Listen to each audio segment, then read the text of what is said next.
राष्ट्रवादीच्या विलिनीकरणाच्या चर्चा आत्ताच का सुरू झाल्यात असा सवाल आमदार सुनील शेळके यांनी उपस्थित केलाय।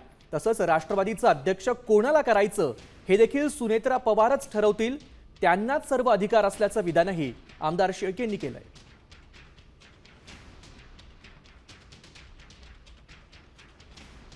आता पक्ष संघटना असेल, पक्षाचं विलीनीकरण असेल किंवा मर्ज करण्याच्या ज्या काही चर्चा सुरू आहेत, ह्या आयत्या वेळेला ऐन वेळेला का उपस्थित केल्या जात आहेत?